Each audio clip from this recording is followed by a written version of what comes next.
اكو اشياء قليلة، حتى العباية اللي لابسها 70 وصلة 70 وصلة، القباء هكذا.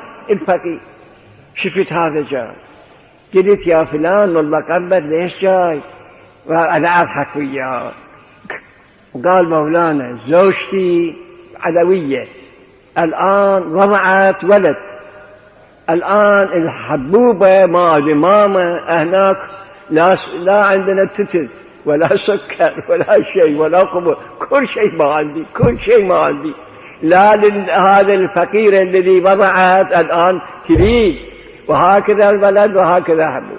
شفت إذا أروح باب كل غني يطردني، مو بس ما يعطيني، يطردني. ما هم طالع عشان خارجين من الدين، ما أكو إلا أدري أنت ما عندك، ما حد يجيب، لكن بركة. قلت هذا بيت عالم روحاني لابد فيه بركة.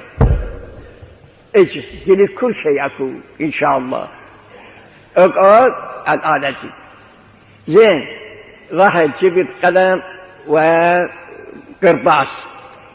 أول ما اجيت دشيت الأسقو، اجى واحد مؤمن عجيب، بس واحد اجى قال مولانا أنا بقال، عندي كل شيء، عندي سكر، عندي شاي، عندي عيش، عندي دهن، كل شيء عندي.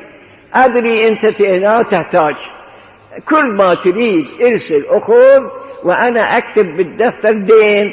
متى أنا أدري تاليها يصير، الآن ماكو، تاليها من بعد سنة سنتين إن شاء الله تعطيني. أنا ما أخذت منه ولا شيء قليل، ولا السكر ما أخذت منه، لأنه إذا أخذت منه يقول هذا معلوم ما عنده فلوس، يروح يبين للناس أيها الناس هذا جاي أنه ما عنده فلوس جاي يأخذ دين. ما أخذت إلى هالدرجة. قلت ما يخالف، لكن إذا كتبت يعطي للغير ما يخالف، أنا مو أريد إنه كتبت. قلت إيش كتبت؟ قال سكر هرجة فلان هرجة طحين لعجل أنه يسوون هذا للأم طحين فلان وعيش ودهن، كل ما قال كتبت. قلت روح إلى حج جعفر البقال تحت الزابة، قل له بأنه فلان هذا كاتب، روح أخذ. راح ناديته، قلت تعال شوف للغداء هم أكو عندك هذا خبز؟ قال لا والله ما عندي فلوس أخذ خبز. قلت اصبر.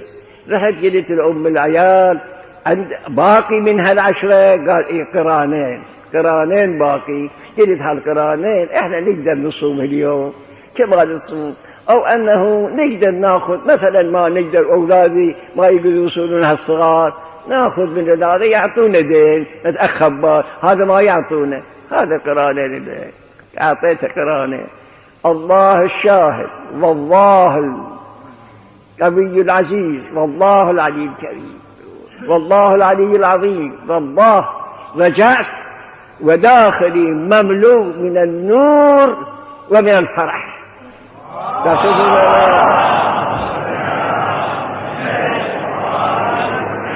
إنسان إذا يحصل فلوس يصير فرحان، ما يجي كلش ما عندي، إذا رجعت ما عندي كل شيء، غدا ما عندنا، لكن أشوف باطني مملوء فرح عجيب الذي ما فرحت إلى الآن في شيء، بعد هذا المسكين الحمد لله أعطيته. شفت من بعيد جاء أرجع إلى البيت إلى القبة، شفت من بعيد أم العيال جاية مش عيونها، عرفت أنه بكت باكية. رحت قلت أنا أضحك، قلت وأتبسم أقول أنت بكيتي على هالقرانين؟ قالت لا والله مو على هالقرانين، أنا بكيت عليك. قلت إلهي إلى متى هذا يبكى هكذا؟ والله بكيت عليك، أنا معك كل ما إلى الآن ما قلت لك هذا أولادي استقرض من الغير، أنا معك وداوم تابعك وأموت لك أنا، لكن أموت هذا بكاء عليك سنة. قلت الآن اسمعي هذا اليوم آخر يومنا، بعد ما آخر يومنا بعد ما نرى الفقر أبدا. قال من وين تقول؟ قلت بأنه إحنا الله وأنا صبرت، الآن من بعد هذا ما أقدر بعد أستقرض من ابن عمتنا، هذا بس عشان كفاية يكون أعطيه. أنا صبرت والآن هم أريد منه، ما أمد يدي إلا إليه، إما يعطيني إما أموت. إذا متت وأنت معي تموتون نستريح، وإذا لا يعطي لي يدي هذا آخر يوم أنا خلاص. والله ليلة مساء ذلك اليوم إجاني واحد قال مولانا ما أريد أفصل منه إيش صار الفراق. قال مولانا أعطاني 15 تومان، ثم قال أنا مديون 120 تومان، حتى أنا رحت إلى الحج بعد خمسي بعد 120 تومان، الآن 120 تومان شهرية أعطيك 10 توامين، وهذا فلان هذا فعلا عندي لا عندي أجر، ردت البارحة ردت أنام ما إجاني النوم، كل ما فكرت أنام ما إجاني، بأنه أنام كل أفكر بأنه إذا أنا نمت ومتت من يعطي خمسي، من أولادي ما يعطون. فلذا قلت أروح الشارع العلاج عند المولى عند معالمنا. اجيت الآن يكون الله عندي وايد يكون توصلين. قال باشر هم 150 كيلو طحين أرسل من أعلى الطحين عندنا، انتو هالخبز اللي تاكلوه مو خبز هذا كله تراب جاء، وأرسلها في كل بيت أكو تنور، في بيتكم يجري بانو تنور في كل بيت، بانو كلهم يطبخون ما يأخذون، الغريب يأخذ من بعيد. مولانا أرسل والنساء والطباخات هذه نساء حريم اجوا وشافوا الطحين بعد خبز رقاق إذا ما شيء عليه ما تشوف شلون بقي إلى 3-4 أشهر خبز ما نريد، وهذا الفلوس هم للحم الفلان أولادنا خلي يصيرون في هذا. مولانا يوم الثاني وإذا راد لا نساء رجال كلهم يخمسون، مو بالخميس أزيد من ذاك، اجوا قادوا هذا الولد أنا صغير 30 ما صاير صغير أنا، لكن قال هذا الولد جاي لا أراد فلوس، هذا منبره، هذا صلاته، هذا أخلاقه، هذا فلان يقعد وإحنا يقعد في خرابة، يقعد هو ويانا ولا يقول شيء. لابد يكون يشتري له بيت من أفضل البيت، واحد من التجار يعني من الأعيان الأشراف عنده بيت أعظم بيت في أسكو أكثر بعضه طواق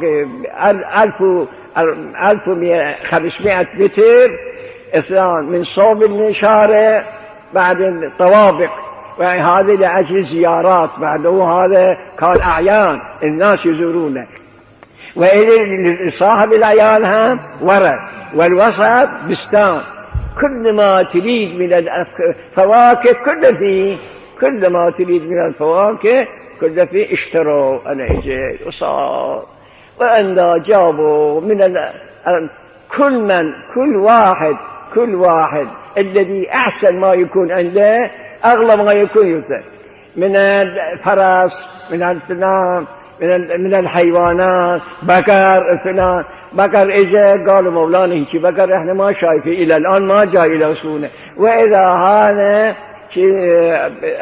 كل ساعة اللي تريد روح، وإذا ما شاء الله تريد شيء حديث ما يحتاج إلى صبح وعصر كل وقت. جميع ذلك ما بقي لا امرأة ولا ذا إلا خمسوا أهدوا فلان. هذا تاليه الصبر، تاليه الإنسان. يقول هذا هم درس، يقول الله تبارك رسول الله الأئمة الآن يقول بأنه الذي عنده معاش يوم، معاش مرة، معاش دفعة، يمد يد للناس، يأتي يوم القيامة وجهه بس هذا عظام، نعم ماكو في وجهه، يعني مو محترم، كلش واحد عجيب، يكون إنسان إلى الله فقط. والله الناس إذا تأمن إلى الله، ولا مثلا الحيلة والكذب في البقال، في العطار، الفلان، كل حيل كثير أكو، كل هذا يهدون علشان يزيد فلوسهم، ما يزيد، وعاقبة عملته بس لله. مد يدك لله، العزة عنده، والفضل عنده، والعمر عنده، والصحة عنده، والدنيا عنده، والآخرة عنده. هذا آخر كلامي، والسلام عليكم ورحمة الله وبركاته.